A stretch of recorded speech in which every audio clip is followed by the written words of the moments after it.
আমি এক্সপেক্ট করবো যে উপরের দিকে মার্কেট যাওয়ার চান্সেস বেশি। সো আমরা যদি ২৪,৮৫০, ২৪,৫০০ এইসব রেঞ্জের পুট বেচি, কারণ আমাদের বায়াস হচ্ছে উপরের দিকে। যদি আমরা পুট বেচি তাহলে এই জায়গায় কিন্তু আমরা একটা ভালো প্রফিটের সম্ভাবনা দেখতে পারি।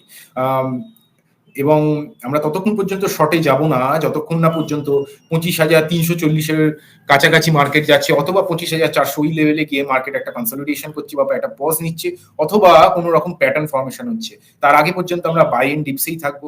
যদিও আমাদের যে লেভেলটা আমরা দিয়েছিলাম ২৫,১৬৫ তার থেকে মাত্র ২০ পয়েন্ট নিচে মার্কেট ক্লোজ দিয়েছে, কিন্তু আমার মনে হয় আজকে মার্কেট উপরে খুলবে, কারণ এশিয়ান মার্কেট এবং ডাউ দুটোই কালকে পজিটিভে ছিল। যদিও সকালের দিকে ইউরোপ মার্কেটটা নেগেটিভে ছিল, কিন্তু সেটা রিকভার করে। তো আমাদের মনে হয় যে মার্কেট হয়তো উপরে খুলবে, এবং আমরা উপরে খুললে বাই করব না, আমরা ওয়েট করব ২৫,১৬৫ পর্যন্ত। যদি পাই তাহলে অতি অবশ্যই সেই লেভেলে গিয়ে আমরা বাই এর ট্রেড ইনিশিয়েট করার চেষ্টা করব।